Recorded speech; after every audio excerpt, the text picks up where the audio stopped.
Hello, YouTube divers. This is Water Eye 122, and I want to welcome you all to another episode of Magic Metal Mondays. Today, we're going to be counting down, ranking the 11 studio albums from Austrian symphonic metal crew Edenbridge. So, Edenbridge is a band that I've wanted to do for a very long time. They are a very underrated symphonic metal band from Austria. They have a very good singer in Sabine Edelsbacher. She has a very unique voice. She kind of reminds me of a cross between Tarja Turunen of Nightwish and arguably a little bit of Sharon Tinadell from Within Temptation. I don't know. It's kind of like the best of those two singers put into one. But yeah, Sabine, amazing singer, and then you have one of their guitar players, Lanvil. Arne Lanville's Stockhammer, who's one of their two guitar players and is also their main songwriter and lyricist. And yeah, I mean, his songwriting abilities are just off the charts insane.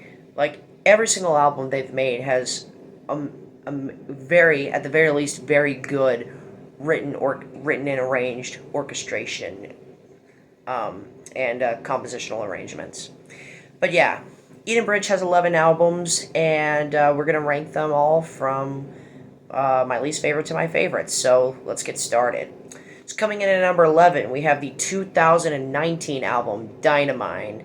Now, I will say this, Edenbridge does not have a bad album in their catalog, but they do have a few weaker albums. And Dynamine is, in my opinion, the weakest album, mainly because it is just really disjointed and in some cases very boring. Like this was the most boring album that Edenbridge has to offer. It's very clear to me, at least, that they're beginning to run out of consistently new ideas here.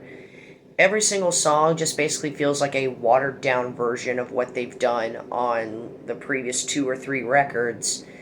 And as a result, I don't really find this album very engaging. But that said, I do think there are a few solid tracks on here. The first couple of tracks on this album, the Memory Hunter, Live and Let Go, All Our Yesterdays, Where Oceans Collide, and my favorite track on the album, on the other side, which is a great little acoustic electric Celtic folky-esque song, which features like a hammered dulcimer, an Irish bouzouki, and a mandolin. Very good instrumentation choices there. But yeah, on the other side, my favorite track on the album, definitely a very underrated track from the band in general.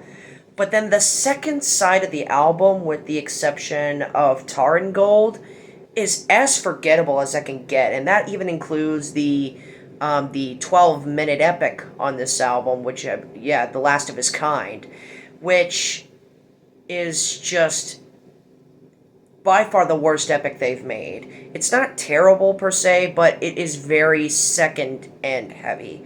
Like the first half of this song is just basically everything that I don't like about this album. It's very boring, it doesn't build up, it's not epic. And then the second half of the song just basically has all that stuff that I've been missing from the first part. It has a very epic climax and it has a beautiful ending, but I don't feel like we earned that ending, you know what I'm saying? But yeah, and then there are a few other tracks on this album that I find forgettable. But yeah, overall, Dynamite, a very forgettable album. Go listen to those songs I mentioned, and even the second half of The Last of His Kind, but yeah, this is easily my least favorite Edenbridge album. So with that said, Dynamite comes in here at number 11. Number 10, we've got their debut album, Sunrise in Eden, from 2000. This is by far the most unique album in their discography, sonically speaking. This album is very raw, it is very it's very raw and it's very dirty, and it feels like a debut album. Like if you were to ask me what would you think a metal debut album would sound like, Sunrise in Eden would be one of my first. Would be one of the first albums to come to my mind. But yeah, I mean, for a debut album, I think this is a pretty good start. There are some really killer songs on here. You got Holy Fire, Wings of Wind, Cheyenne Spirit, which is an amazing opener. Then you have the epic of the album, The Last Step Beyond, which is a very good start of writing a longer song. In the Rain, a very good ballad, and then you have the title track, 8.5 minute title track, Sunrise in Eden, which is my favorite song on the album. And yeah, not much more that I could say. Sunrise in Eden, it's solid, but yeah, they've made way better albums in their catalog. But I will give it props for at least having its own sound. Like none of Edenbridge's other albums sound like Sunrise in Eden. So props to that, I guess. But yeah. So Sunrise in Eden comes in here at number 10. Number 9, we've got the 2010 album, Solitaire. This is probably the darkest and heaviest album the band has made up to this point. And I really love the sound on this album. Sonically speaking, this is very menacing, and it picks up right where the previous album, My Earth Dream, left off.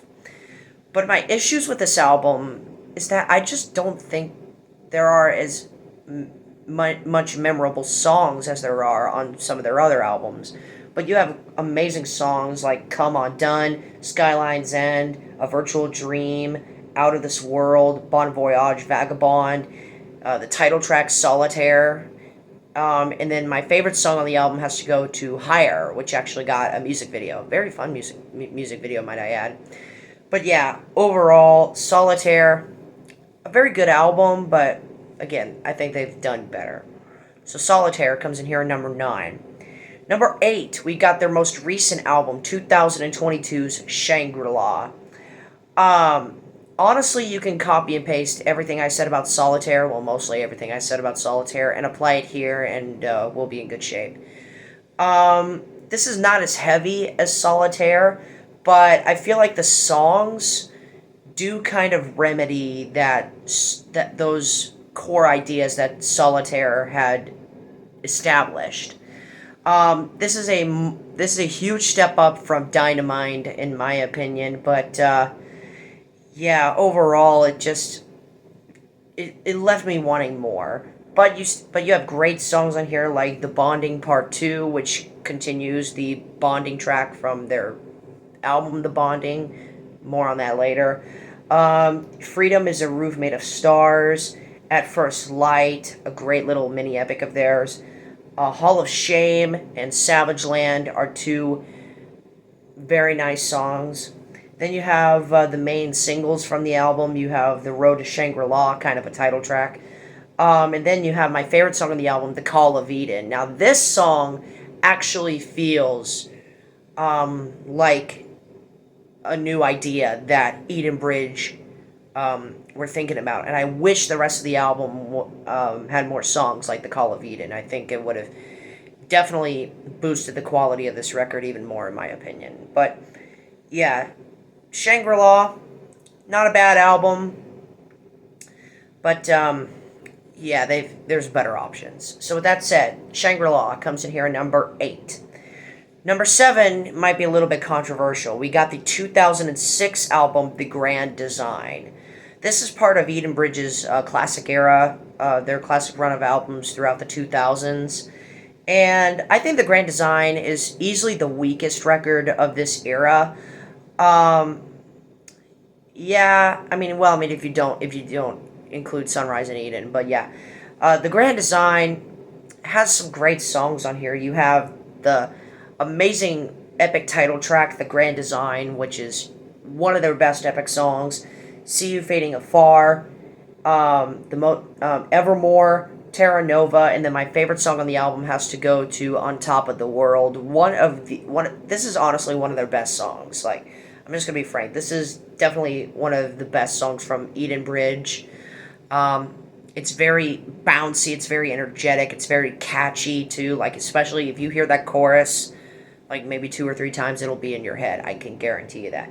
But where this album really shines is on its ballads. There are two absolutely gorgeous ballads on here, Taken Away and The Most Beautiful Place. Both of these songs are easily among the best ballads from this band. I absolutely, goodness gracious, love both of them. But my favorite of the two would have to be The Most Beautiful Place. I think Sabine's vocals are just so beautiful on that song. But yeah, overall, the Grand Design, very good album. Really like it. But yeah, let's just talk about the rest of the album. So with that said, the Grand Design comes in here at number 7. Number 6, we have their sophomore studio album, Arcana, from 2001.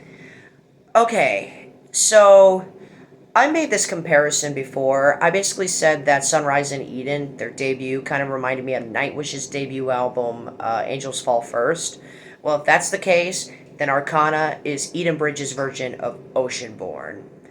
But yeah, Arcana just is a really fun album. This is probably the funnest album that they've released, or at least in the 2000s output. There are a lot of great tracks on here. You have Color My Sky, the title track Arcana, which is another one of their epic songs. The Palace, A Movement in Time, Suspiria, Winter Winds, Into the Light, and then two of my all-time favorite songs from this band, Fly on a Rainbow and Starlight Reverie, the latter of which is just one of my absolute favorite tracks from this band. And this one track alone is better than literally everything on Sunrise in Eden, if you ask me. But yeah, overall, Arcana, just a wonderful record from start to finish. If you like old school European power metal with symphonic metal elements, you really can't go wrong with Arcana. So with that said, Arcana comes in here at number 6. Number 5, we've got the 2017 album, The Great Momentum. I bet a lot of Edenbridge fans wouldn't expect this album to be so high, but I love this record. It is consistently entertaining from start to finish, and it was really the record that would establish the sound of the following two records. But like those two records just are like watered down versions of this. But anyway, The Great Momentum, absolutely an amazing album from start to finish. You have Shianatra, you have The Die Is Not Cast, The Visitor, Only a Whiff of Life, The Moment Is Now, which has a really killer music video, and then the 12-minute epic track, The Greatest Gift of All. Hands down, one of the best epic songs from this band, and definitely one of their best songs overall, in my opinion. So yeah, The Great Momentum, a great album from start to finish, comes in here number 5. Number 4, we have the 2013 album, The Bonding. You can literally copy and paste everything I said about The Great Momentum, and we'll put it here. But I put The Bonding just a little bit higher because I think The Bonding just has a few more songs that I enjoy. And the quality of the songs on here is a little bit stronger in comparison to the songs on The Great Momentum. Songs like The Invisible Force, A New Tomorrow, Into a Sea of Souls, Mystic River, Shadow of My Memory, The Death Is Not the End, which has to have one of Sabine's best vocal performances, Star-Crossed Dreamer, and then the 15.5-minute epic title track, The Bonding. Seriously, this is without question one of Edenbridge's best songs, and probably my second or third favorite epic of theirs. Like, it's up there for sure. Especially that ending. Oh my gosh, that ending just gives me goosebumps every single time. But yeah, overall, The Bonding, an absolutely stellar album from start to finish. It comes in here at number 4. Number 3, we have the 2004 album, Shine. This is the band's 4th studio album, and I would guess this is probably, like, if Arcana or Aphelion did not already establish the band as symphonic metal titans, I think Shine definitely did. Because Shine is just a fantastic album from start to finish. There's no bad songs on this album. From here on out, all these albums are flawless. You have the title track, Shine, which is an 8.5 minute little mini epic. Then you have Centennial Legend, the Canterville Ghost, another great little mini epic of theirs. Elsewhere, the bonus track on Sacred Ground. I know I usually don't talk about bonus tracks on here, but if they randomly pop up, I will. But yeah, on Sacred Ground, I really think this should have had a spot on the actual record. I think it's a really good song. Then you have October Sky, one of the band's most popular songs. Then you have Wild Chase, another one of my absolute favorite tracks from this band. And then you have the longest track on the album, the 8.5 minute And the Road Goes On. This is just, without question, one of their best tracks. This and Wild Chase are probably my two favorite songs on this album. But yeah, And the Road Goes to Nowhere. And the Road Goes On is just a wonderful mini epic of theirs. I absolutely love it. So yeah, with that said, Shine comes in here at number 3. Now, these last two records honestly could be very interchangeable. I love both of these records pretty much equally, but as it pains for me to do, number 2, I have to go with Aphelion from 2003, their third studio album. Wow. What an album. Every single song on this record just absolutely slaps from start to finish. It's not even, there's no denying it. Every song is just so good. You have On the Verge of Infinity, Dead End Fire, Where Silence Has Lease, Fly at Higher Game, As Far as Eyes Can See, The Undiscovered Land, Perennial Dreams, the amazing mini epic Red Ball and Blue Sky, and then one of my favorite songs by this band, and probably my favorite Edenbridge ballad, The Final Curtain. I would probably say this song has Sabine's most emotional vocal performance to date. I absolutely love her performance on here, and the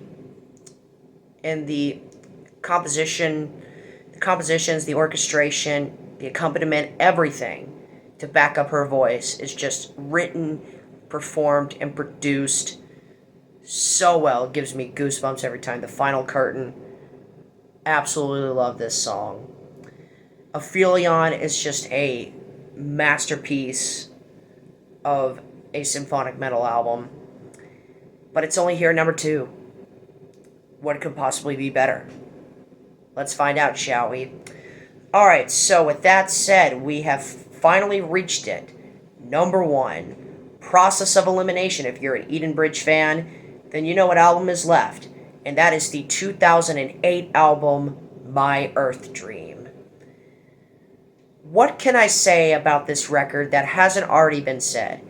This is their darkest album, their heaviest album, their best produced album, their best sounding, their best written album, their best album overall. This has the best music written by Landville.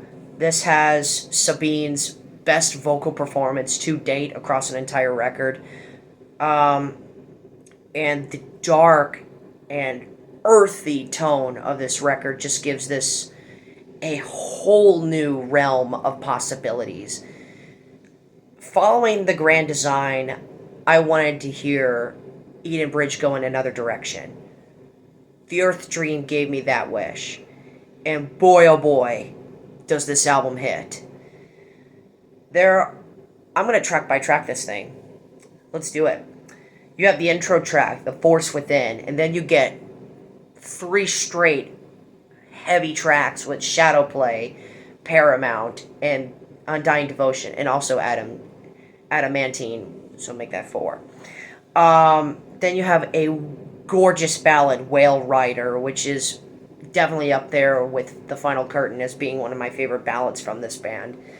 And then you have Remember Me, Fallen from Grace, and Place of Higher Power, three more absolutely killer songs. And then you have the best Edenbridge song and their best epic song, the title track, My Earth Dream. You want to talk about amazing endings? My Earth Dream just has that. The piano, I mean, it's just piano and Sabine. That's it. And my God, it is just so emotional. The whole song is a masterpiece. This whole album is a masterpiece. My Earth Dream, definitely my favorite Edenbridge album. Though I had to fight myself pretty hard to put this at number 1 ahead of Aphelion. But yeah, overall, My Earth Dream, absolutely love this record. So with that said, that concludes this edition of Magic Metal Mondays. Thank you so much for watching, my fellow YouTube divers. This is WaterDive122 signing out, ready to dive into more fun on YouTube. Thanks for watching.